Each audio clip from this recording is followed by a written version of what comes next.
Bonjour à tous, merci d'avoir rejoint ce webinaire Réseau-Blog aujourd'hui consacré à iOne ou encore Intelligent One, qui est notre solution pour les réseaux WAN hybrides. Alors on verra ensemble ce que c'est qu'un réseau WAN hybride.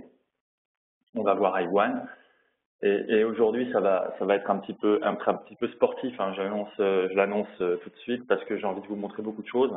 C'était un peu l'objectif, je l'avais intitulé initialement cette session, j'avais appelé ça iOne en musique. L'idée c'est de vous montrer par des petites démos ce qu'on va attendre du WAN, est-ce que le WAN va pouvoir faire pour vous. Donc pour moi ça risque d'être un peu compliqué avec beaucoup de partage d'applications diverses et variées. Donc même si c'est une session intermédiaire, je vous recommande quand même de suivre. Alors j'ai prévu initialement 1 heure, il n'est pas impossible qu'on déborde, mais comme d'habitude je pense que vous aurez fait, pour ceux qui doivent s'absenter et qui devront s'absenter avant la fin, je pense que vous aurez vu le principal, hein, vous aurez compris les principes. La session est enregistrée, je vais essayer de la mettre sur la chaîne YouTube du blog. J'ai eu des petits contretemps sur les derniers webinaires, du coup je vais essayer de faire un tir groupé pour poster toutes les vidéos d'un seul coup. Voilà, donc pour ceux qui découvrent un peu ces webinaires Réseau-Blog, je rappelle, c'est des webinaires technologiques. Technique, on va pas être ici pour parler trop marketing, on va essayer de se focaliser sur voilà comment ça marche, les usages, voilà, d'être tout de suite dans le dur, quoi. Donc j'ai l'impression que cette approche plaît bien, donc je continue. Et à nouveau, n'hésitez pas à me faire vos retours via le blog, via Twitter, via mail, tout ce que vous voulez. Je suis à l'écoute pour faire des sessions qui vous conviennent.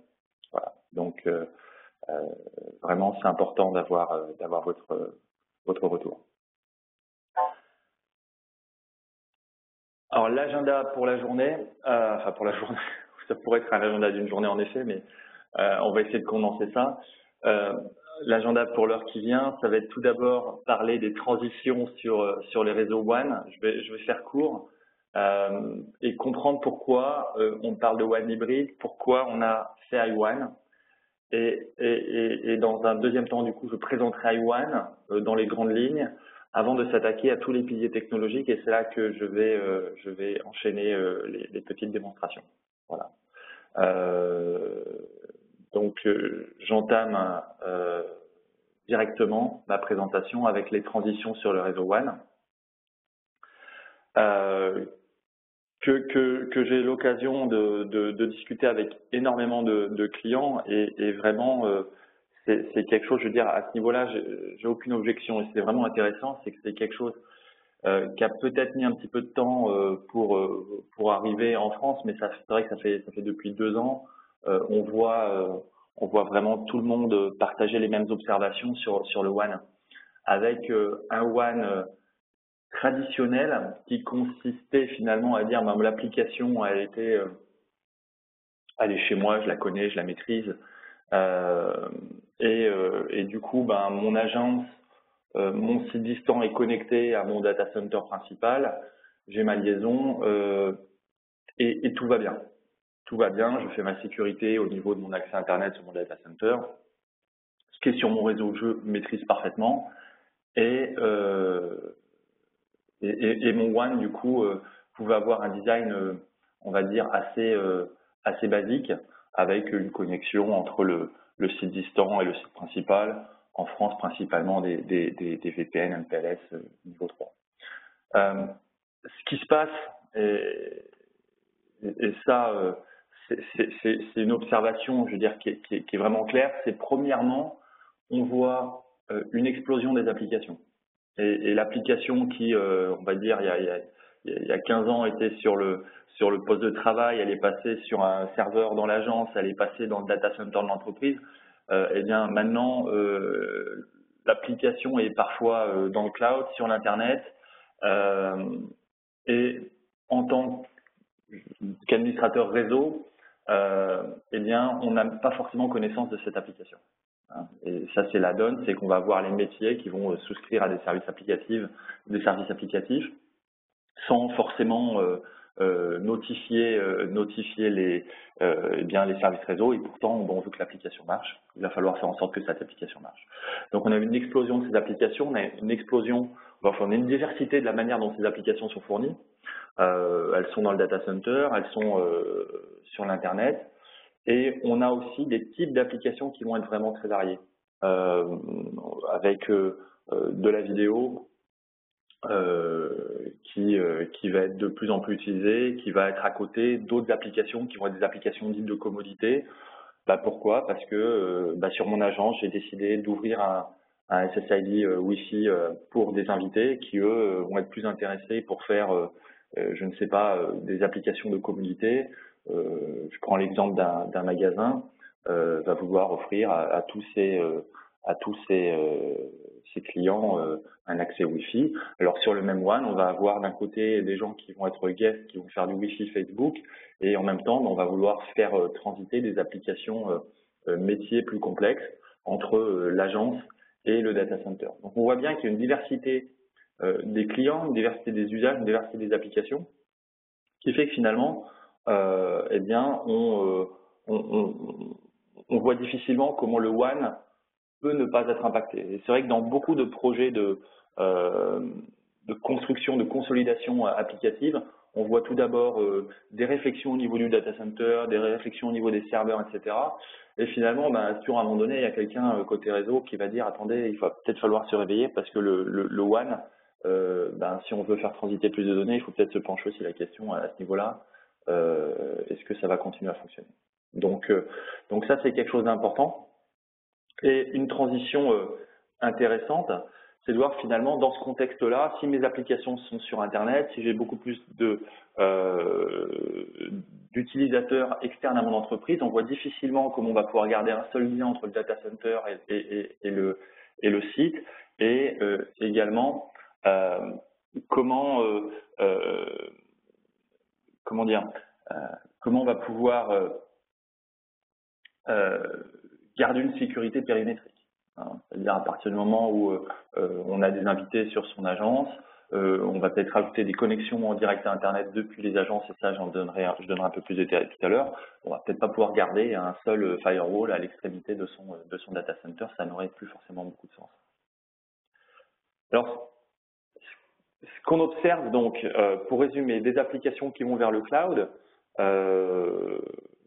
Alors le cloud, ça va être le data center d'entreprise ou l'Internet. Du coup, la question, c'est si des services clés pour l'entreprise sont dans le cloud, ne faudrait-il pas un accès direct à Internet? Pourquoi je repasserais tout par mon data center avec un accès sous-optimal? Je vous ai dit des applications qui sont de plus en plus variées, dynamiques et inconnues, et pourtant il faut que ça marche. Donc la visibilité de ce qui se passe sur le réseau, la mesure de performance, c'est quelque chose qui est toujours plus important, et ça on l'observe carrément.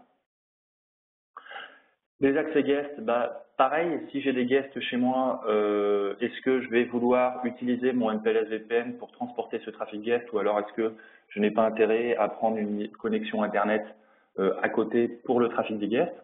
Et puis finalement, tout ça, est-ce que j'ai envie d'augmenter la complexité de mon réseau pour faire tout ça, d'augmenter les coûts? Bon, généralement, non. Donc, on va voir qu'on a des solutions intéressantes pour justement faire plus avec moins. Et c'est là qu'arrive iWAN, Intelligent WAN. Donc, je pense sur ces transitions, on est clair. C'était important quand même de passer un petit peu de temps sur tout ça avant d'attaquer dans le dur. Et maintenant, on va regarder iWAN, la solution Cisco iWAN, sur laquelle j'ai blogué déjà un petit peu. Donc, pour tous ceux qui auront besoin un petit peu de revoir certains concepts, vous pourrez bien évidemment regarder, faire des recherches sur RéseauBlog, avec les recherches iWAN ou réseau hybride qui vont bien. Alors, tout d'abord, l'idée d'iWAN, c'est bien de diversifier les connexions et éventuellement de rajouter en plus, on va dire, de l'accès MPLS VPN traditionnel sur le site distant, de rajouter un accès direct à Internet. Connexion Internet, on va voir à quoi elle va nous servir. Cette connexion Internet, elle va nous servir à tout d'abord rajouter un tuyau de connexion pour connecter le site distant à mon data center. D'accord? Il y a des tunnels sécurisés, je donnerai plus de détails tout à l'heure. Donc au lieu d'avoir un tuyau, j'en ai deux. Alors après, une fois qu'on a deux chemins, bah, c'est bien, j'ai de la redondance qui est possible. Et on va parler là vraiment d'un transport hybride, à la fois à travers le MPLS et l'Internet. On verra qu'on arrivera à masquer finalement cette connexion sous-jacente, à construire un overlay qui va nous permettre d'être indépendant finalement de la technologie de transport. Alors, il faut bien comprendre, là si je mets MPLS Internet, ça peut être deux connexions MPLS ou deux connexions Internet éventuellement. Et en fonction évidemment de ce qu'on aura choisi, eh bien, il faudra mettre en place des éléments sur ces routeurs pour plus ou moins contrôler ces SLA. Maintenant, une fois qu'on a une connexion à Internet directe, eh bien, l'autre option, c'est de dire plutôt que de remonter sur mon data center pour ressortir via ces tunnels sécurisés, là, je vais peut-être pouvoir directement depuis mon site distant ressortir sur Internet.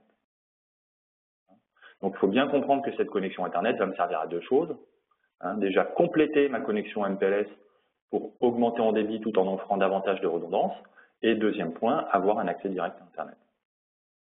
On verra après cette notion de sécurité avec la solution Cisco Cloud Web Security, qui est anciennement connue sous le nom de ScanSafe, qui permet d'offrir de la sécurité dans le cloud. Ça, j'en parlerai légèrement à la fin du webinaire. On va plutôt se focaliser sur d'autres aspects avant, qui sont la performance, le reroutage et l'overlay. Donc, si je refais le résumé, on rajoute une connexion Internet qui n'a pas forcément le même coût que la connexion MPLS. Ça va dépendre bien évidemment tout ça de ce qu'on a en France et ce qu'on a à l'étranger. Est-ce que je prends des connexions symétriques, asymétriques en fonction des besoins, la technologie utilisée, l'endroit dans lequel on est qu'on a accès à telle ou telle solution de raccordement, est-ce qu'on a une fibre, est-ce que c'est de la 4G, voilà, on a beaucoup de composantes qui vont rentrer. Donc, mais globalement, on va augmenter sa capacité WAN, on va pouvoir augmenter la performance applicative et faire tout ça sans nuire à la sécurité qui est au niveau du site distant. Et ça, c'est important, cette notion de sécurité au niveau du site distant. Pour regarder des rapports qui ont été publiés qui montrent un petit peu l'augmentation, enfin, d'où viennent les attaques de l'entreprise. Et ce qui est intéressant, c'est qu'on voit que traditionnellement, les attaques étaient toujours sur les centres principaux, les data centers, et on voit aujourd'hui une tendance accélérée qui consiste à attaquer l'entreprise depuis le site distant. Pourquoi? Parce qu'on voit que c'est le site distant, c'est là où parfois l'argent va rentrer, je pense au magasin. C'est là où il va y avoir de l'innovation avec des centres de recherche distants, etc., etc. Donc c'est là, c'est un vecteur de compromission de l'entreprise qui est clairement utilisé. Et du coup, on voit l'importance de rajouter des mécanismes de sécurité au niveau du site distant et ne pas uniquement se concentrer sur ce qu'on va pouvoir faire aux côtés data center. Alors, la solution iWAN va se décomposer en plusieurs piliers technologiques. Le premier, vous avez compris, c'est on va être indépendant du transport sous-jacent, parce qu'on va avoir de la connexion Internet, on va avoir des MPLS VPN, on va éventuellement changer d'opérateur, on va pouvoir passer de deux connexions MPLS VPN à une connexion MPLS VPN à une connexion Internet. Voilà. Et on aura des situations qui risquent de changer dans le temps, et pour autant, on n'a pas envie de revoir son réseau tous les jours. Donc, le premier point consiste à mettre cette brique d'overlay qui va pouvoir finalement nous permettre de monter nos services indépendamment finalement du service souscrit chez l'opérateur. Donc ça, c'est le premier point. Le deuxième point, bien une fois qu'on a deux chemins, la question c'est quel chemin on va prendre. Et on va voir qu'on a une solution qui est performance routing qui va nous permettre de choisir le meilleur chemin selon des critères qui ne sont pas seulement des critères de routage, mais des critères de performance applicative. D'accord? Je veux choisir le meilleur lien pour ma voie. Ça ne sera pas forcément MPLS VPN. Si j'ai un jitter qui explose sur mon NPS VPN, j'ai peut-être intérêt à transférer mes paquets sur un VPN IPsec au-dessus de l'Internet. Et ça, on va voir que c'est Performance Routing qui va permettre de le faire. Le troisième pilier, qui est très lié à celui que je viens de décrire, c'est la visibilité applicative et l'optimisation des applications. J'ai mon lien WAN, il faut que je sois capable de voir quelles applications transitent sur ce lien, quelle est la performance de chaque application, et également, il faut que je sois capable d'optimiser les applications. Et là, on verra les dernières innovations sur le WAS, avec notamment les partenariats, le partenariat qu'on a fait avec Akamai et la solution Akamai Connect, qui nous permet d'avoir vraiment du caching, de l'object caching intégré sur le routeur. Et ça, donc, c'est la solution Akamai Connect. Je vous montrerai une petite vidéo à ce niveau-là de démonstration. Et le dernier point, c'est la sécurité. La sécurité, eh bien, à partir du moment où je parle d'Internet, généralement, tout de suite, ça doit faire tilt. Hein, c'est sécurité, comment je me protège, firewall, next-gen firewall, IPS, sécurité web. Est-ce que je fais ça sur la boîte? Est-ce que je fais ça dans le cloud? Et là, on verra qu'on a des solutions également. Voilà. Donc, la présentation d'aujourd'hui, ça va être la présentation, on va couvrir ces 4 piliers successivement. Alors, on pourrait imaginer des solutions qui consistent à empiler des boîtes. Hein, une boîte qui va faire que du VPN, une boîte qui fait que de l'optimisation applicative, une boîte qui fait que de la visibilité, du Deep Packet Inspection, une boîte qui fait de la COS, une boîte qui fait le routage, etc. À Cisco, on pense que assurer les fonctions que j'ai décrites précédemment, c'est le nouveau rôle du routeur. C'est-à-dire, le routeur, on ne lui demande plus de passer d'un lien Ethernet à un lien DSL, faire le changement de transport de niveau 2. Voilà, ça c'était il y a quelques temps. La fonction du routeur aujourd'hui, c'est ce que je viens de décrire. Mesurer les performances applicatives, reconnaître les applications, optimiser ces applications, faire du routage selon l'application, etc., etc. Le rôle du routeur, c'est réellement d'assurer l'intégralité des missions que je décris à l'instant. Voilà. Donc, on va trouver dans le routeur des services du coup réseau, mais également des services de sécurité, des services d'optimisation applicative. Alors, ces routeurs, ça va être plusieurs gammes. J'insiste ici sur la dernière gamme de routeurs d'accès ISR 4000. Donc, on a les 4400, les 4300, avec des caractéristiques assez intéressantes où on est justement sur des architectures multiprocesseurs à la fois sur le control plane et le data plane qui vont nous permettre d'avoir justement assez de performance pour réaliser les fonctions que j'ai décrites précédemment. D'accord? Donc, sur le control plane et le data plane. L'architecture du control plane en multicœur nous offre aussi la possibilité d'intégrer des services dans le routeur. Je pense par exemple au WAS, l'optimisation applicative. On va savoir la faire tourner grâce à la CPU embarquée du routeur. On a une CPU qui va faire tourner notre routeur, OSPF, BGP, etc. Et on a notre CPU à côté qui va nous faire notre optimisation applicative. Et ça, c'est vraiment la structure de ces routeurs de dernière génération qui nous permet réellement sur une boîte de porter l'intégralité de ces services. Alors, on a également ces fonctions sur la génération ISR-G2, les 1900, 2900, 3900 qui supportent également l'intégralité de ces fonctions. Bien évidemment, l'avantage des ISR 4000, c'est qu'on va être capable non seulement de porter ces fonctions, mais d'avoir beaucoup plus de performance. On a 4 à 10 fois plus de performance pour un prix équivalent. D'accord. On a également des fonctions sur les routeurs fixes, les 800, notamment les 890, qui vont nous permettre d'assurer ces fonctions de reroutage intelligent, de mesure de performance applicative, de Deep Packet Inspection, etc. Bien évidemment, là, on n'est pas forcément sur les mêmes niveaux de débit, mais on a vraiment une gamme complète de routeurs d'accès, petit, moyen, gros, en fonction de l'agence, du type d'agence, du type de design souhaité.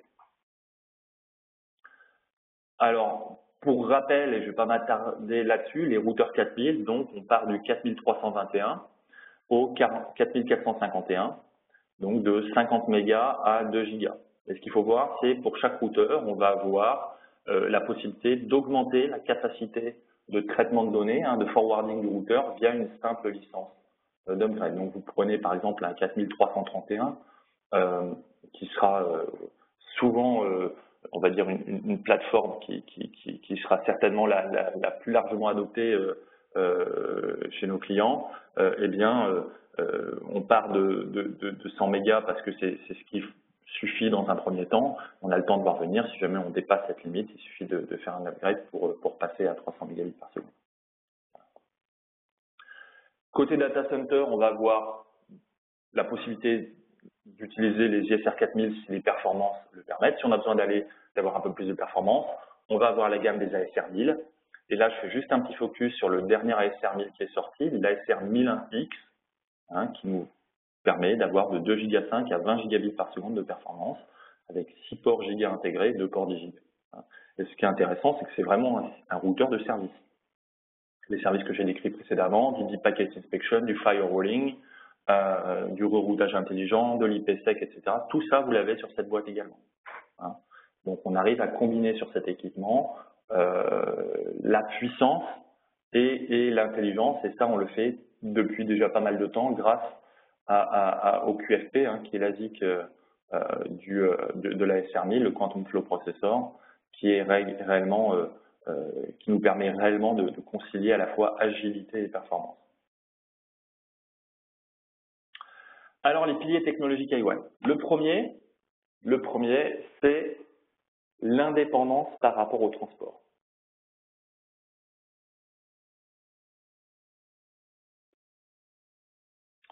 L'indépendance par rapport au transport, ça va nous permettre d'être un pilier pour les autres, d'être vraiment une base pour le reste. C'est-à-dire quand on va faire du reroutage intelligent, ça va être beaucoup plus facile de le faire si on est sur un mode d'overlay que si on essaye de rester en natif. D'ailleurs, maintenant, on est dans un design prescriptif, c'est-à-dire on dit maintenant, pour faire de l'iOne, il faut commencer par la base, un mode transport indépendant. Alors, qu'est-ce que ça veut dire? Si je reprends ce qu'on a fait depuis déjà pas mal de temps, on a toujours eu des designs avec des liaisons MPLS et puis parfois sur certains sites on rajoutait des connexions Internet. Ce qu'on faisait, c'est que sur la connexion Internet, eh bien, on était plutôt sur de la technologie IPsec et quand on était en multisite du DMVPN, Dynamic Multipoint VPN. Donc, je ne vais pas revenir trop sur DMVPN parce que c'est quelque chose qui est largement documenté, largement connu. Je ferai peut-être un deep dive dessus dans un prochain webinaire. Et il faut bien voir ça comme vraiment une solution VPN any-to-any, un overlay IPsec any-to-any. Donc d'un côté, on avait l'overlay, et de l'autre côté, eh bien finalement, soit on chiffrait pas en disant le niveau d'étanchéité fourni par l'opérateur au niveau du MPLS VPN me suffit, ou alors possibilité de faire du Gate VPN qui consiste à chiffrer sans faire d'overlay. Avec iOne, eh bien, on va essayer d'harmoniser ce qu'on va faire des deux côtés. Et des deux côtés, finalement, on va faire un tunnel chiffré, sécurisé, que ce soit sur l'Internet, MPLS, peu importe, finalement, ça va me simplifier la vie. Vous voyez ici, j'ai noté ISRG2, ça pourrait être ISR 4000 sur les nouveaux équipements ou alors les 890 si besoin, qui sont aussi capables de faire de la crypto. Donc, un seul overlay d'un côté, un deuxième overlay de l'autre, et du coup, sur mon site distant, comme sur mon data center, au lieu de travailler sur des connexions avec des opérateurs, je travaille uniquement sur des interfaces logiques, des interfaces tunnels, et peu importe finalement ce qui va se passer dessous, eh bien, j'aurai, d'un point de vue service, j'aurai le même tunnel qui me sera fourni, sur lequel je pourrai appliquer mes fonctionnalités. Alors pourquoi on a fait ça? Il faut voir que, et là, petit moment technique, le type de design dans lequel on a d'un côté du natif et d'un autre côté un tunnel n'est pas forcément simple. Je vais prendre l'exemple ici. Prenons l'exemple d'un petit site distant avec un LAN et juste deux gateways en HSRP, et de l'autre côté, un site principal avec deux gateways avec un routage dans le cœur en EIGRP, d'accord, et toujours des connexions BGP avec l'opérateur sur la connexion MPLS VPN. Si je prends le trafic qui vient du site distant, eh bien, il va avoir son HSRP primaire, qui va par exemple être ses routeurs. Et là, on va avoir le choix entre une route qui me sera envoyée en eBGP et une route qui me sera envoyée dans mon IGP, transportée dans mon tunnel. Donc d'un côté, j'ai quoi? J'ai une distance administrative de 20, c'est eBGP, et de l'autre côté, j'ai 90 pour le IGRP. Eh bien, je vais choisir, dans ce sens-là, la connexion MPLS VPN pour aller de mon site distant à mon site principal.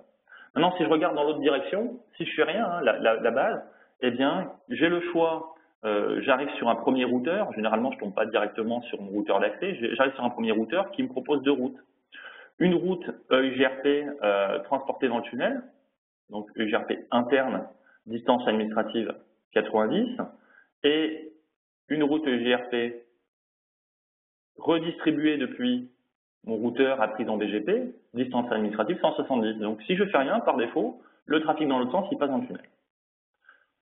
Ce que je veux vous montrer par là, c'est que ne pas faire de tunnel, en soi, c'est compliqué. Ça rajoute une complexité au niveau du routage.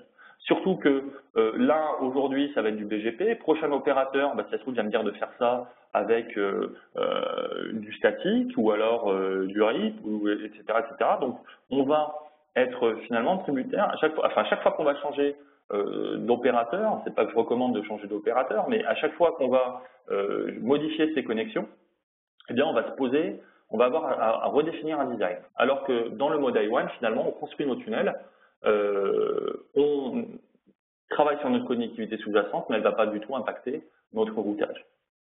Et pour qu'elle impacte encore moins notre routage, et ça, pour ceux qui ont suivi les blogs, vous avez peut-être vu mon article à ce sujet, j'ai remis l'URL à ce niveau-là, je recommande, et on recommande tous aujourd'hui, d'utiliser des front door VRF.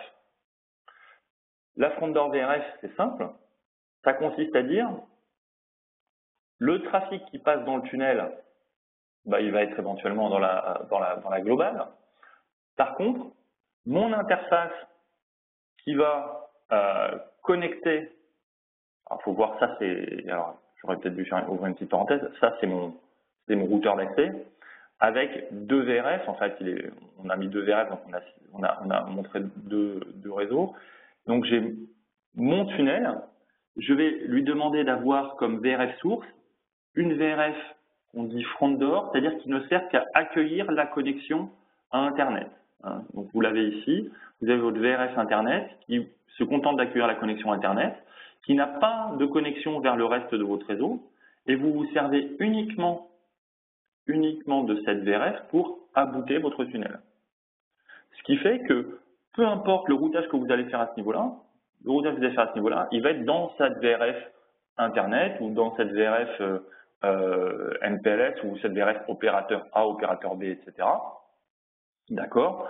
Et ça va en aucun cas, ce que vous allez faire là, va interférer avec le routage que vous allez faire à l'intérieur du tunnel. D'accord? Donc ça, bonne pratique à réutiliser systématiquement. Donc, à nouveau, je n'ai pas détaillé ici des MVPN, mais ce qu'il faut comprendre, c'est que avoir cet overlay, ça nous simplifie le design, parce que je vais pouvoir vraiment avoir différents types d'opérateurs, différents types d'architecture, limite avoir des architectures niveau 2 à certains endroits, niveau 3, MPLS, Internet, peu importe, finalement je crée mon overlay. Et derrière, je suis libre de faire ce que je veux. Et c'est plus simple, parce que comme je suis libre, je n'ai pas à changer, et j'ai le même design répliqué sur chacun de mes tunnels. On est flexible, et on est sécurisé. Pourquoi? On intègre à ces tunnels des mécanismes de chiffrement intégrés au routeur. On va parler de suite B, d'AES 256, des mécanismes de chiffrement très robustes intégrés à nos plateformes qui vont réellement permettre d'assurer que oui, le trafic qui arrive dans le tunnel au niveau de ce routeur-là provient bien de la SR1000 et non pas de quelqu'un à ce niveau-là qui nous ferait du man in the middle. Et ça, on oublie souvent de le préciser, mais tous les mécanismes de chiffrement ne se valent pas. Et là, on a quand même aujourd'hui des standards de compliance à ce niveau-là qui sont assez clairs et qui montrent, qui donnent des recommandations sur ce qu'il faut déployer, et notamment la suite B de protocoles de chiffrement et d'intégrité qui sont présents sur nos routeurs. Pour regarder le détail sur Internet, sont présents et permettent d'assurer cette sécurité au niveau du WAN. Voilà pour cette première brique. Alors, deuxième brique, maintenant, on a monté notre overlay, on a nos 2 tunnels connectés depuis notre site distant vers notre data center, ou nos data.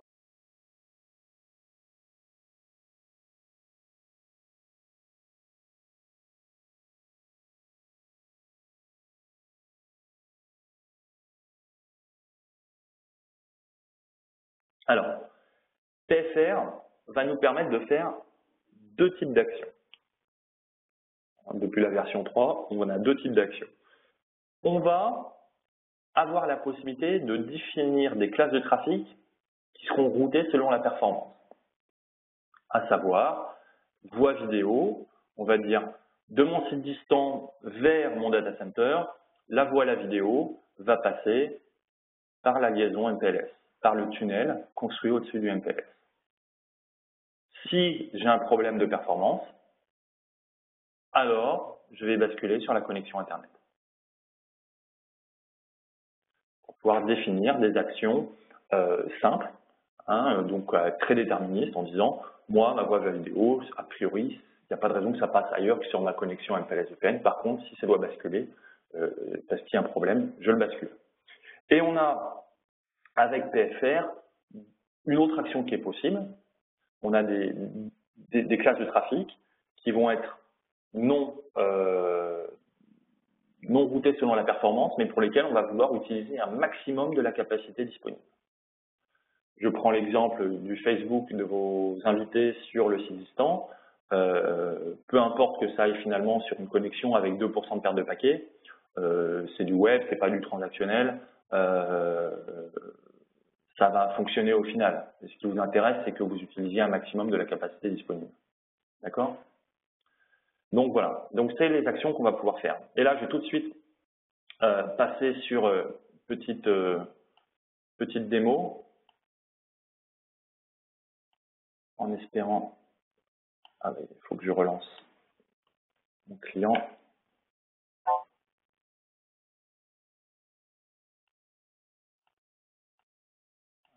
Attends une petite seconde.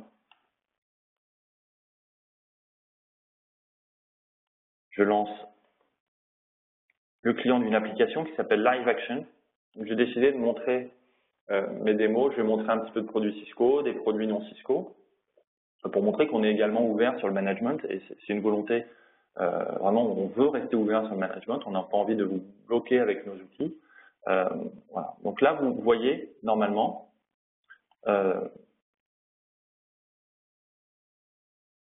le réseau, un petit réseau simplifié que j'ai fait dans mon lab, avec 2 sites, enfin 3 sites, mais je vous en montre que 2 ici. Côté un data center avec un ASR 1001 et un site distant avec un 2951. Vous voyez, c'est pas un ASR 4000, c'est la génération précédente, et un 2811 pour montrer un petit peu les différences qu'on va pouvoir avoir entre un 2811 et un 2951. D'accord? Alors, quelqu'un me dit que l'affichage ne fonctionne pas. Alors, je reviens dans une seconde. Très bien. Alors, ce que je vais faire, c'est que je vais partager mon écran. Ça devrait être beaucoup mieux.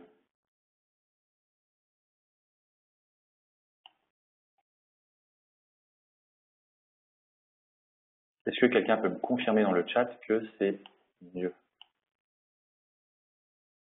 Ok, merci beaucoup, merci à tous. Je recommence, ça me fera une excuse pour être en retard tout à l'heure. Donc, mon data center, un routeur ASR1000, mon site distant avec mon routeur d'accès 2951, et à nouveau, j'ai rajouté un routeur en aval pour montrer les différences qu'on va pouvoir constater entre la génération initiale et puis des routeurs un peu plus récents. D'accord? Et là, ce que vous voyez, bon, c'est Live Action, hein, c'est un produit, c'est un outil d'une société tierce avec qui on travaille, comme on travaille avec énormément d'éditeurs de logiciels de management. Et là, ce que vous voyez, c'est vous voyez les flux principaux transitant entre mon data center et mon site distant. Et ce que j'ai fait, c'est que je les ai classés par DSCP. Alors, vous avez du trafic, là, le trafic violet, c'est le AF41. C'est du trafic, c'est de la vidéo. C'est un streaming vidéo qui part de mon serveur et qui va vers mon site distant. Et vous avez d'autres applications qui vont utiliser les autres liens. D'accord? Et ce que je vais faire, je vais introduire sur mon réseau, je vais introduire des pertes de paquets. Je vais introduire quelques pertes de paquets sur mon lien MPLS à ce niveau-là. Voilà. Donc là, hop, là j'introduis quelques pertes de paquets et on va voir ce qui va se passer au niveau de l'application. Alors, on va constater, alors c'est une application qui se base sur des exports NetFlow,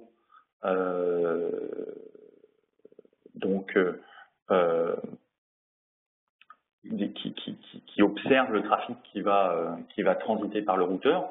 Donc, il faut un certain temps pour recevoir les exports NetFlow et récupérer les informations qui vont bien pour savoir où passe le trafic. Hein, donc, c'est pour ça que vous ne voyez pas à la seconde le trafic qui a bougé. Alors, je peux regarder sur mon ASR1000, des petites macros. Alors, ce que vous voyez, ce qui s'est passé, c'est que déjà, mon trafic qui est AF41 ici, hein, alors ça, c'est une commande, normalement, qui est show, domain, master, traffic class, summary, etc. Donc, je vais faire un petit alias pour que ce soit plus simple à taper.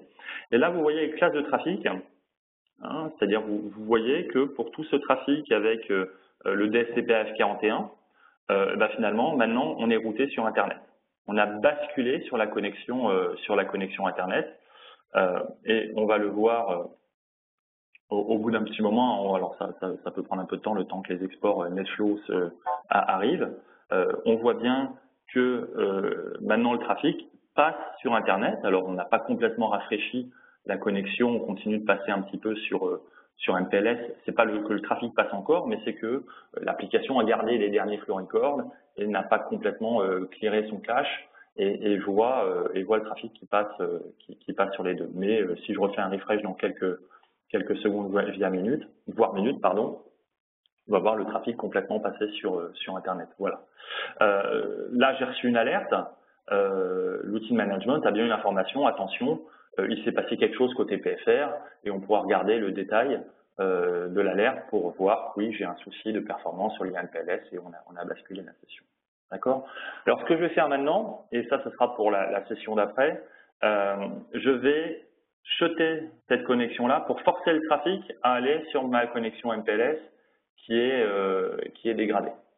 Alors, je fais une commande.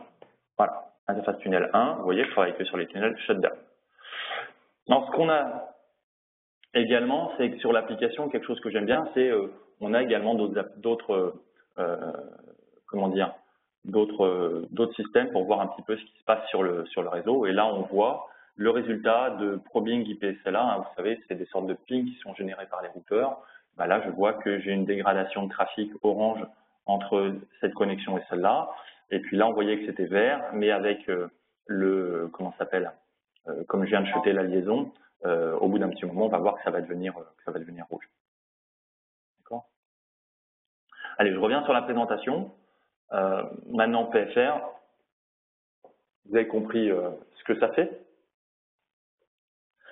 Maintenant, comment ça marche? Premièrement, on va définir nos policies. On va définir globalement ce qu'on veut faire comme règle de trafic, et ça, on va les définir en un point central sur le réseau. Hein, j'ai une entité sur le réseau qui va définir les politiques d'optimisation, donc il va dire tout ce qui est F41, c'est d'abord MPLS, après Internet si certains seuils sont dépassés. Et puis on va pouvoir dire tout le reste, tout load balance, et tu utilises le maximum de la capacité disponible. Ça, c'est la première chose à faire. Après les routeurs, ce qu'ils vont faire, c'est qu'ils vont apprendre le trafic qui passe sur le réseau. Hein, donc ils vont apprendre le trafic. Comment ils vont l'apprendre? Eh bien, avec quelque chose qu'on appelle le Unified Performance Monitoring, c'est-à-dire ils vont regarder les classes de trafic, ils vont regarder le type d'application, la quantité de trafic, ils vont regarder s'ils ont des drops de paquets, s'il y a du jitter, etc.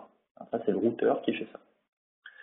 Le routeur, une fois qu'il a l'information, exporte ces données à une entité centrale sur le site qui permet finalement de consolider, de savoir finalement qui fait le mieux, etc., etc. Et une fois qu'on a trouvé, qu'on a une vision globale des qualités des différents liens, on va pouvoir prendre une action de routage. Hein, donc on a toutes ces actions qui apparaissent, c'est sous le capot, hein, c'est-à-dire je pourrais ne pas vous en parler, ça serait pareil finalement, ça ne va pas changer votre vie, ça vous le configurez pas. La seule chose que vous allez configurer, vous pouvez le faire via votre outil de management, via Live Action, via Prime, vous pouvez configurer vos règles Performance Routing. Alors Performance Routing, vous en avez peut-être entendu parler il y a déjà 10 ans. C'est quelque chose qui est pas tout jeune. Alors on avait PFR, on appelait ça même à l'époque Optimized Edge Routing. On est passé après en PFR V2, hein, où là on a déjà beaucoup simplifié la configuration. Et maintenant on est en PFR V3 depuis l'été dernier, où là vraiment la solution a atteint un énorme degré de maturité. On voit une adoption par de nombreux clients et surtout des performances qui sont compatibles avec ce que l'on voit, notamment des convergences en cas de blackout ou brownout de 1 à 2 secondes. Alors c'est vrai que pour les accros du 50 millisecondes sur des réseaux de transport, ça peut sembler beaucoup, mais sur du WAN, c'est extrêmement, c'est des chiffres qui sont très bons, parce que là on va converger, on va pouvoir converger quand un jitter augmente, on va pouvoir converger quand un délai augmente, et je parle pas d'un juste le lien il est up, il est down. Alors, sur Performance Routing, on va avoir différentes entités. Et là, je vais juste introduire ces entités. On a ici notre réseau avec des sites distants, hein, qui ont chacun leurs 2 connexions MPLS, Internet, via l'overlay. C'est-à-dire maintenant qu'on a mis l'overlay, PFR ne va travailler plus que sur l'overlay. Et après, on a notre data center principal, ici réparti sur 2 sites. Donc, on a ce qu'on appelle les border routers, les BR, qui sont les routeurs qui vraiment qui vont rerouter, faire les mesures, donc qui doivent être dans le chemin du paquet. Et après, on a sur chaque site, on a quelque chose qui s'appelle le master controller. C'est l'entité qui va contrôler ce qui va se passer au sein d'un site. Donc, on peut très bien avoir sur un petit site un seul routeur qui va assurer 2 fonctions. Mais on voit que sur un site dans lequel on a 2 routeurs, on comprend tout de suite l'avantage d'avoir un master controller. Il faut bien que ces 2 routeurs qui hébergent chacun des liaisons différentes, il faut bien qu'il y ait quelque part, on puisse consolider ce qui se passe sur chacune de ces liaisons. Et ça se fait au niveau du master controller. Et la dernière entité, c'est le hub master controller qui, lui, va être chargé d'implémenter la politique d'optimisation globale sur le site. C'est-à-dire, on ne s'amuse pas. Ça, c'était PFR V2, il fallait définir les règles sur chacun des sites. En PFR V3, on ne définit les règles qu'à un seul endroit sur le réseau. Les règles sont automatiquement poussées sur la globalité du réseau.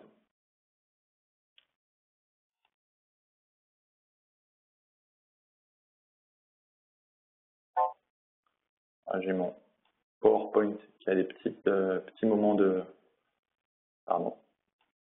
solitude. Espérant revenir sur Live Action. Alors, vous voyez le statut, le temps que PowerPoint me rende la main. Vous voyez actuellement le statut, c'est que j'ai une liaison qui est dégradée, hein, orange, et j'ai ma deuxième liaison Internet qui est down, hein, vous voyez que c'est rouge, entre mon data center et mon site distant. Alors,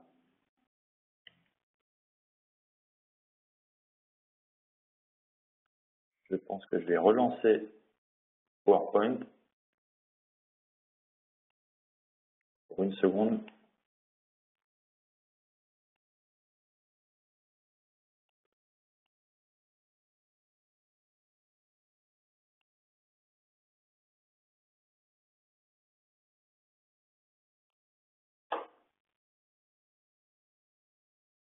Voilà. Et ce que je vais faire pour que ça soit même plus simple, je pense que je vais vous présenter tout ça depuis, comme j'ai uploadé la présentation, voilà, je vais vous présenter tout ça depuis Webex. Ça risque d'être mieux. Ça évitera de relancer une application supplémentaire. Donc voilà pour la partie performance routing. À nouveau, l'idée ici, c'est pas de vous montrer exactement comment tout fonctionne, hein, mais sachez qu'on a un domaine global sur lequel on va pouvoir contrôler. On peut contrôler le routage de façon optimale avec des classes dites de performance sur lesquelles je vais pouvoir définir des critères. Et d'ailleurs, on a défini des seuils que vous pouvez utiliser automatiquement. On a défini des seuils pour la voix, des seuils pour la vidéo, des seuils pour les applications critiques que vous pouvez réutiliser. Ça vous évite, vous, de tout configurer.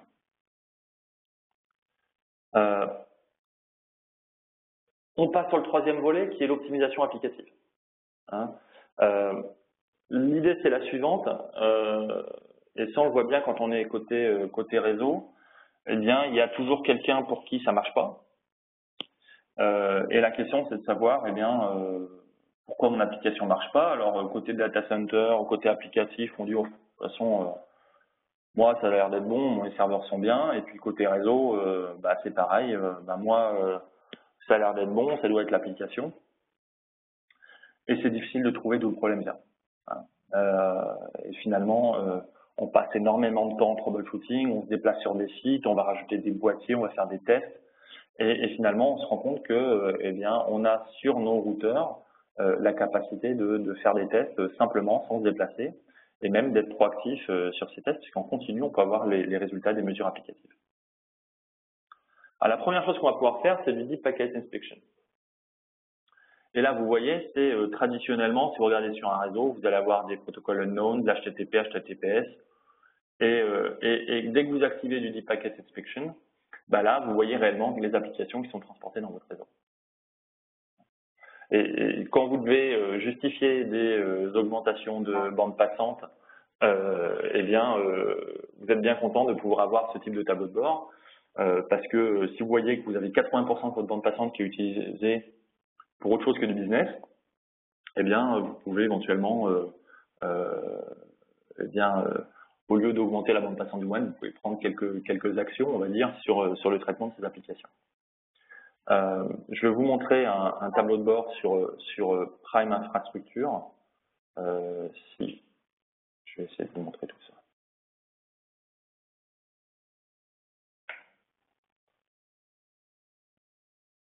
Attendez, je me connecte sur les systèmes.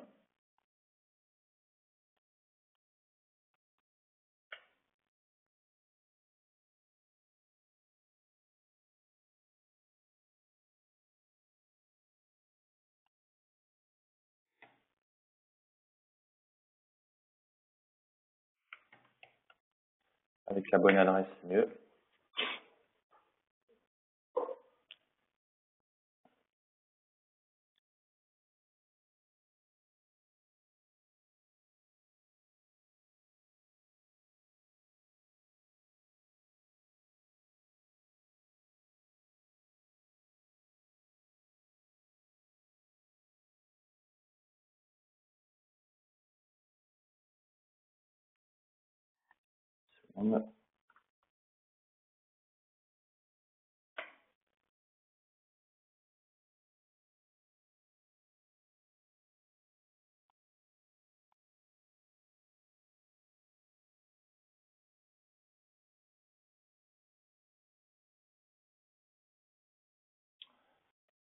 Alors, je peux partager l'écran.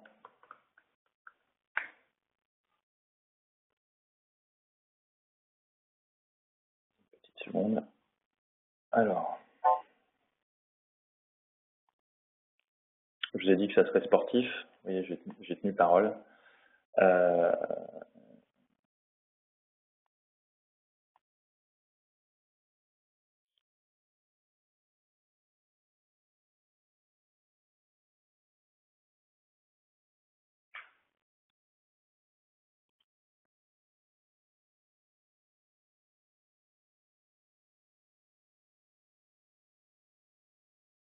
Est-ce que vous arrivez à voir mon écran?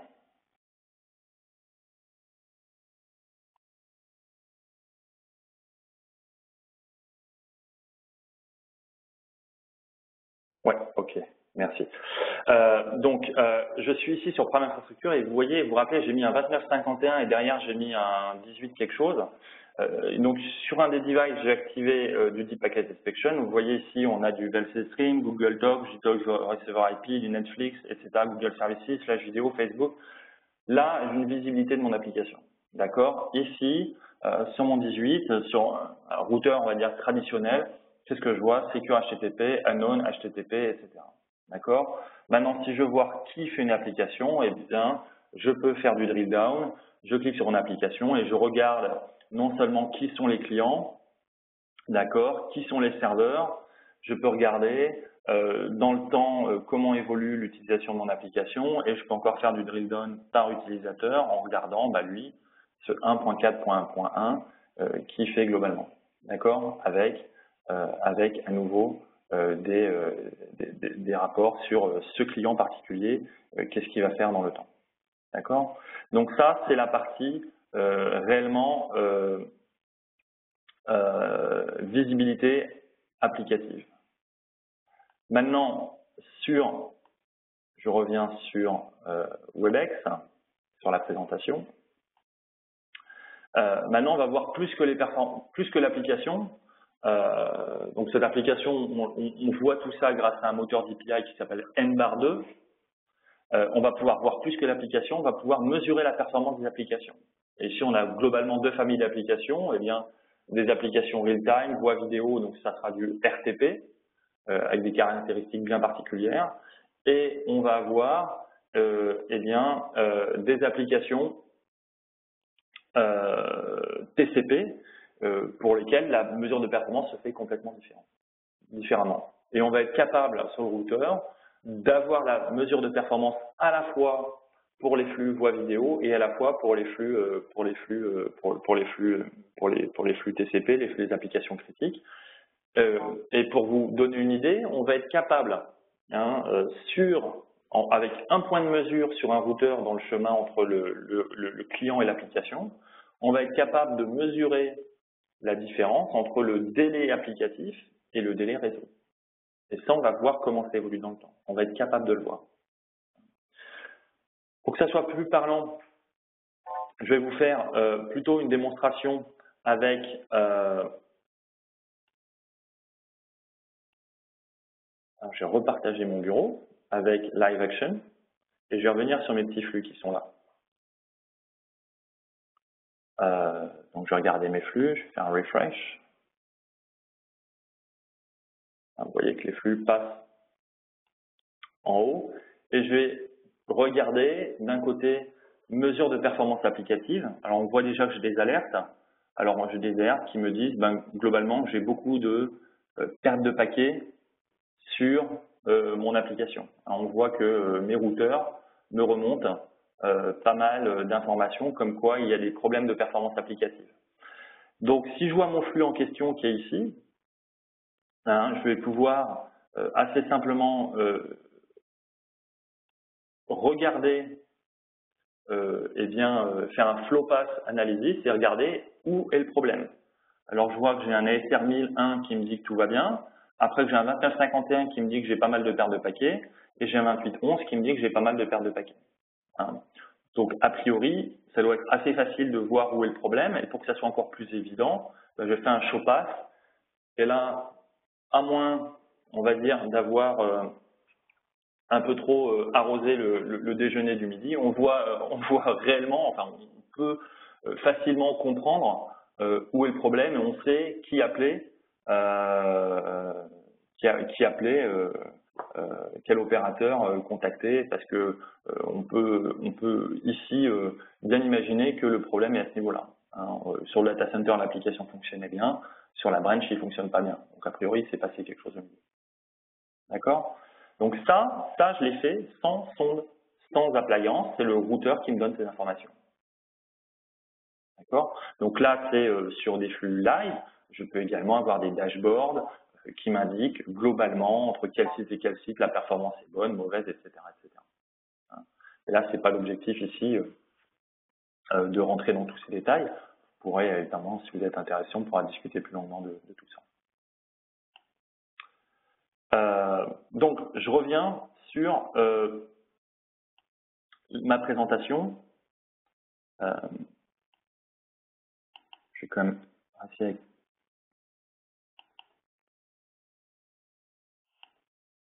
Je vais revenir sur ma présentation.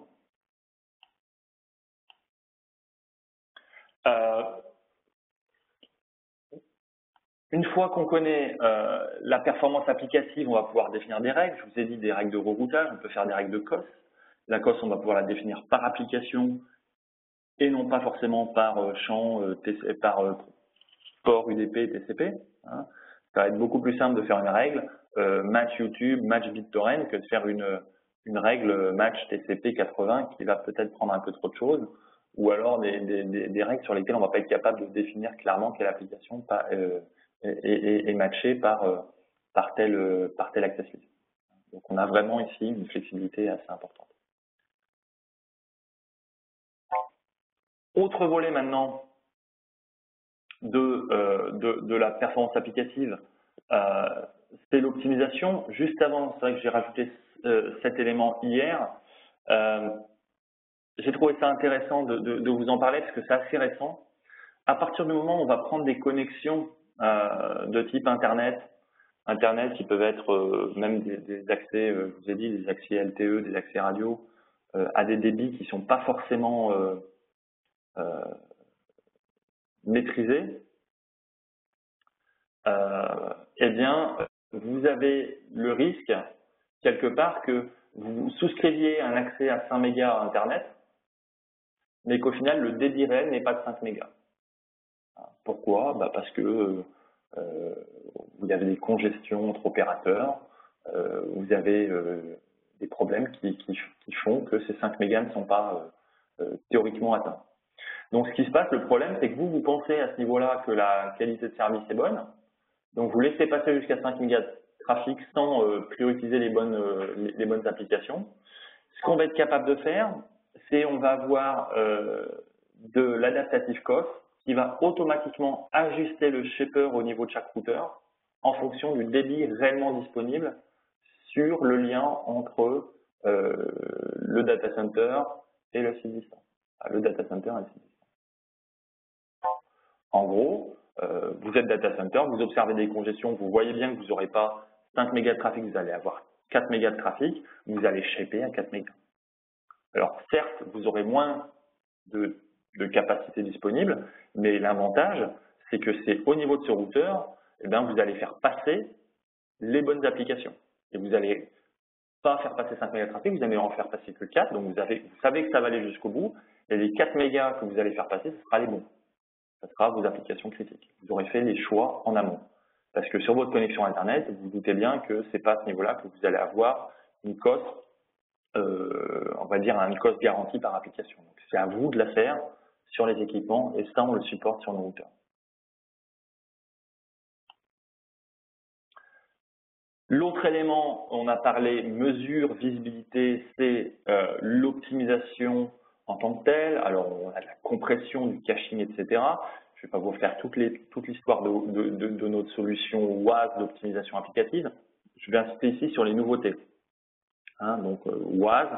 Les nouveautés principales sont les suivantes. La première, c'est qu'on intègre l'optimisation, c'est l'intégrer directement dans le routeur, dans l'ISR 4000, sur, je vous l'ai dit tout à l'heure, sur un cœur du routeur. Hein, on a une architecture multicœur, on va pouvoir dire, tiens, un de ces cœurs va faire tourner l'optimisation applicative. D'accord ? pourquoi pas d'autres applications, mais aujourd'hui c'est la principale qui est déployable sur le routeur, et en très peu de temps on est capable sur un ISR 4000 de rajouter de l'optimisation applicative en quelques clics. L'autre élément intéressant, c'est AppNav.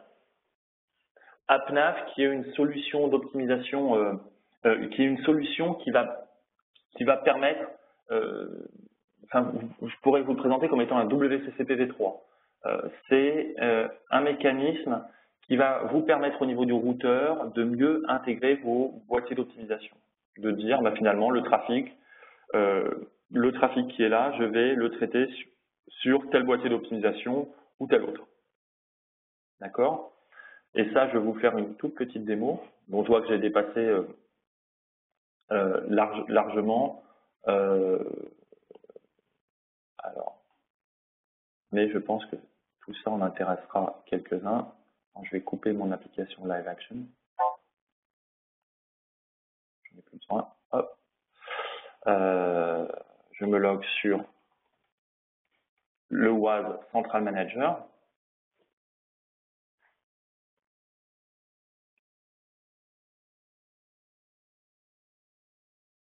J'espère que vous arrivez bien à voir les...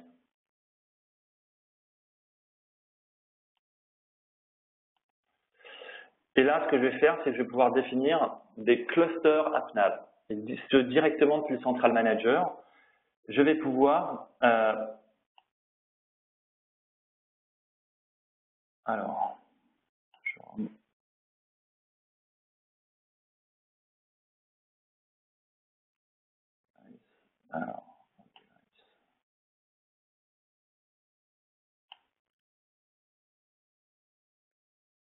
voilà. Là, vous voyez, depuis le Central Manager, et ce que j'ai fait, c'est que j'ai entre mon data center et mon site distant, j'ai activé de l'optimisation applicative. D'accord, en configurant de l'optimisation WAS. Alors sur le data center, ce que j'ai fait, c'est que comme j'ai des serveurs à côté, j'ai déployé des WAS sous forme de virtual appliance, des VWAS. J'en ai déployé 2. Et la question, c'est comment le routeur envoie le trafic vers ces VWAS. Alors traditionnellement, on faisait du WCCP. Là, avec AppNav, on va faire beaucoup plus, puisqu'on va être capable, via le Central Manager, de configurer le routeur pour exporter le trafic sur le boîtier. Donc là, j'ai de la visibilité de mon cluster AppNav, avec ici mon routeur, ici mes nœuds WAS, node groups. Si je veux rajouter de la capacité WAS, c'est très simple. J'instancie un nouveau VWAS et je le rajoute ici comme nœud dans mon cluster. Je peux faire des groupes distincts. Je peux très bien dire j'ai un groupe qui va gérer mon application Citrix, j'ai un groupe qui va gérer mon browsing web et j'ai un groupe qui va gérer telle ou telle autre application. Je peux faire des groupes qui vont gérer, j'ai un groupe qui va gérer mes sites distants en France et un autre groupe qui va gérer mes sites distants dans le reste du monde. Donc en fait, ce qu'on va voir avec AppNav, c'est réellement la capacité d'avoir, une flexibilité très forte sur ce qu'on va pouvoir envoyer à un site ou à un autre. Et ce qui est très important avec AppNav, c'est qu'on a une boucle de retour, c'est-à-dire que le routeur connaît l'état de santé de chaque nœud. Donc on va être capable de dire, non, finalement ce nœud-là est déjà trop chargé, il y a déjà trop de trafic qui passe dessus. Donc finalement, je décide plutôt d'utiliser mon deuxième boîtier d'optimisation. Et on a du coup cette boucle de retour entre mon service WAS et mon routeur, et on va pouvoir prendre des actions différentes. Si jamais on décide que le trafic n'est pas optimisable pour une raison ou pour une autre, qu'est-ce que je fais? Je fais du pass-through, et le pass-through, je le fais directement au niveau de mon routeur.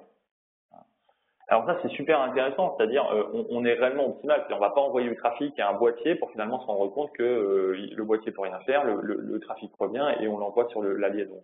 Donc on a du pass-through. Après, ce qu'on voit avec AppNav qui est très fort, c'est qu'on peut rajouter des contrôleurs autrement dit des routeurs, je pourrais très bien dire, ben moi j'ai un deuxième ASR 1000, je redonne mon routeur d'accès, mon routeur côté site central, et les routeurs entre eux vont se partager les règles. Donc on est certain qu'à un instant T, eh bien un flux va toujours être envoyé vers le même boîtier d'optimisation. D'accord? Et ça c'est très important parce que si on a des flux asymétriques, et c'est souvent le cas, c'est compliqué de symétriser les flux. Si on a des flux asymétriques, ben, peu importe que le flux à l'aller il passe par un routeur et qu'au retour il passe par un autre routeur, puisque dans tous les cas on a partagé les informations sur les redirections appliquées et on sait qu'un flux sera toujours redirigé vers le moindre boîtier d'optimisation. Donc voilà, ça c'est la solution AppNav intégrée sur CSR 1000V, ASR 1000 et ISR 4000 sur du coup nos drivers sexy sur nos routeurs d'entreprise. Alors, ça c'était le premier élément qu'on a rajouté, c'est vraiment pas mal de simplification au niveau du déploiement. Deuxième élément qu'on a rajouté, c'est du caching Akamai, avec la technologie Akamai. On faisait avec le WAS du byte caching, du caching d'octets, du caching d'informations sans vraiment traiter un objet. Avec l'Akamai caching, on va faire de l'object caching. Donc on va être capable de stocker une vidéo, de stocker une image. On n'est plus dans les 1 et les 0, là on est vraiment dans le fichier en tant que tel.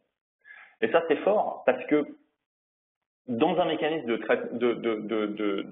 d'optimisation en mode byte caching, si vous voulez, j'ai beau optimiser les informations, il faut quand même que j'aille chercher initialement l'information à l'autre bout.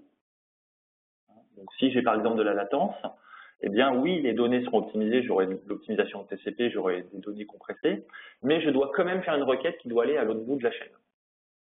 Alors qu'avec du byte caching, eh bien c'est le boîtier d'optimisation. Je dis un boîtier d'optimisation, en fait c'est intégré à l'équipement, qui va finalement renvoyer le fichier. Donc j'ai même pas besoin d'aller à l'autre bout, et là on voit vraiment l'optimisation qu'on peut avoir. Alors on va voir quoi? On va pouvoir faire du caching objet pour des applications intranet, pour des applications internet, c'est-à-dire à partir du moment où j'ai une connexion directe à internet sur le site distant, ben on voit bien l'intérêt de faire du caching en local.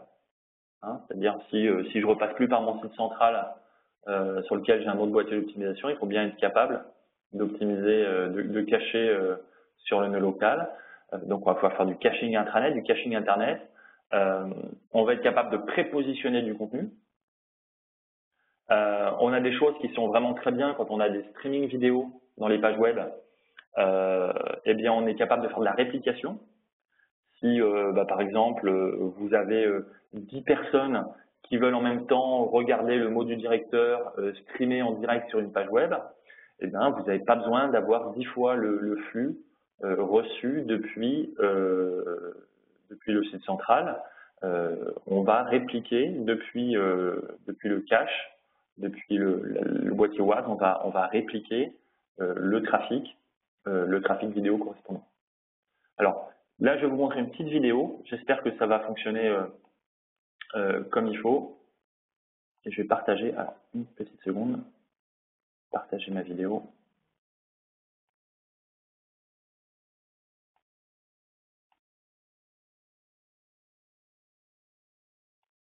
Voilà. J'espère que vous arrivez à voir la vidéo. Est-ce que quelqu'un peut me confirmer que vous avez bien quelque chose à l'écran en ce moment? Je reviens sur le chat. Oui, ok, merci. C'est sympa de m'aider.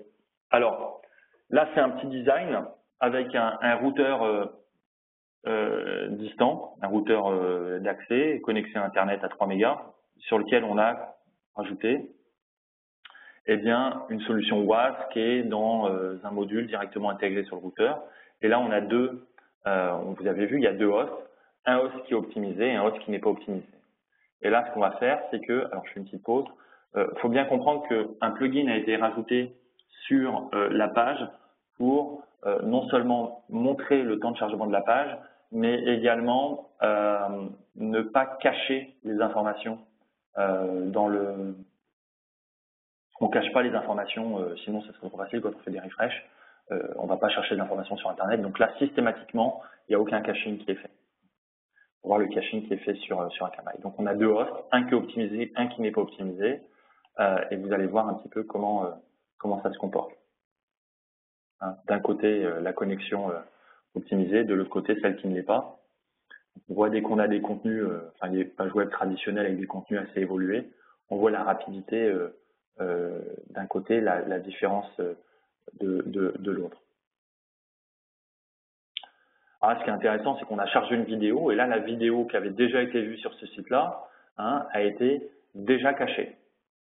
Ça, c'est assez important, c'est que toute la vidéo va se trouver sur le routeur, parce que on a vu qu'elle avait suscité beaucoup d'intérêt. Donc, ça peut être le cas du mot du directeur qui a été enregistré. La première personne se logue le matin, voit la vidéo. C'est sur le routeur distant. La deuxième personne qui arrive n'a pas à attendre pendant 1 heure que ça se charge. Finalement, c'est déjà présent. Et limite, vous pouvez prépositionner cette vidéo si elle est importante. Vous décidez, une fois qu'elle est enregistrée, vous la prépositionnez sur l'intégralité des routeurs. Un autre exemple à ce niveau-là, c'est un lancement de téléchargement. Vous voyez la vitesse à laquelle on télécharge à gauche, comparée à droite, où on est encore en train d'attendre que le téléchargement se termine. Donc voilà, ça c'est fini pour cette vidéo. Donc vous voyez vraiment l'intérêt de l'object caching par rapport à du byte caching. Alors le byte caching, ça va continuer à être très intéressant, mais là on voit réellement qu'avec le partenariat qu'on a pu monter avec Akamai en intégrant leur technologie de caching sur nos routeurs, bien on rentre vraiment encore dans une nouvelle dimension. Déjà parce qu'on n'est pas obligé d'avoir un boîtier à l'autre bout. Normalement, il faut 2 boîtiers pour faire l'optimisation, un sur le data center, un sur le site distant. Ben là, si on va à une connexion directe sur Internet depuis le site distant, bien, il faut pouvoir optimiser quand même. Et là, on va le faire via du caching en local. Donc ça, c'est extrêmement fort. Je reviens sur la présentation. Pour conclure sur le dernier pilier, la connectivité sécurisée. Alors, je ne vais pas trop m'attarder là-dessus. J'ai déjà parlé de la robustesse du chiffrement entre le data center et les sites distants. J'ai parlé de Sud-B. Là, je vais plutôt m'attarder sur l'accès direct à Internet, c'est-à-dire le trafic qui ne repasserait pas par le site principal pour sortir sur l'Internet. Ce qu'on est capable de faire, c'est et je vais agrandir l'écran, ça sera mieux. On est capable d'intégrer un connecteur sur le routeur. On a un connecteur vers notre service Cloud Web Security, qui est un service de sécurité web hébergé dans le cloud, avec ce qu'on appelle des towers, des tours, donc des nœuds de services qui sont présents un peu partout sur la planète. On en a pas loin d'ici. Et donc, sur notre site distant, ce qu'on va faire, c'est qu'on va proxifier le trafic qui va bien. On va décider de l'envoyer vers notre service de sécurité web qui, lui, va faire le traitement. On peut imaginer, pour vos guests, vous vous invitez sur votre site, eh bien, dire je leur donne un accès complet à Internet, c'est pas pour autant que j'ai envie qu'ils fassent n'importe quoi sur Internet, ça doit quand même rester conforme à la charte éthique de l'entreprise. Eh bien, je vais aller sur Cloud Web Security, je vais indiquer que je ne veux pas que mes invités aillent sur certains sites qui peuvent être des sites concurrents, par exemple, et du coup, je vais ensuite, sur mon routeur, faire les configurations qui vont bien pour faire ce proxy d'informations, pour proxifier les informations vers la tour qui est là. Et ce qui est intéressant, et c'est la grande force de Cloud Web Security, c'est que non seulement le routeur va envoyer le trafic, mais également il va envoyer les informations sur la personne qui est concernée. Et ce qui va vous permettre d'avoir des règles différenciées selon la communauté d'utilisateurs.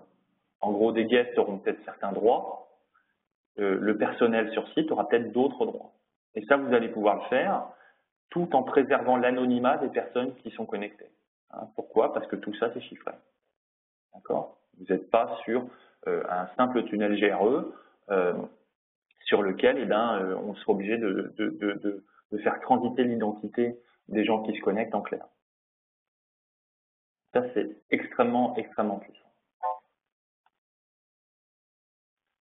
L'autre innovation qu'on a rajoutée dans nos routeurs, eh bien, c'est la capacité de rajouter notre solution Firepower. Hein. Vous savez que Cisco a racheté la société SourceFire il y a peu, et du coup, on a décliné la solution de sécurité SourceFire, donc Firepower, on l'a intégré à nos routeurs.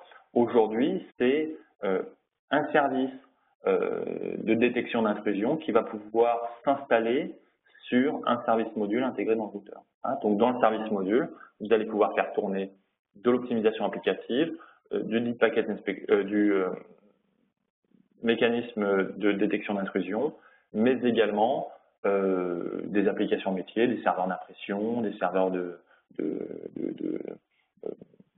compta, tout autre type d'application qui vous serait utile pour l'entreprise et qui serait tellement importante que même en cas de coupure complète du WAN, il faudrait que le service continue à marcher. Donc, le service vous permet tout ça.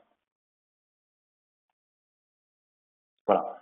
Je voulais pas passer trop de temps sur la connectivité sécurisée. Déjà, c'était bien dense.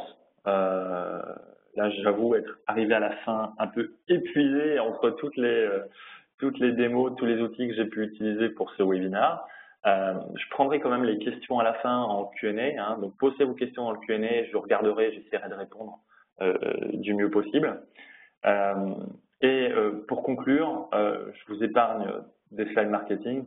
C'est vraiment une question de faire plus avec moins, hein, c'est-à-dire plus de bandes passantes à des coûts plus bas.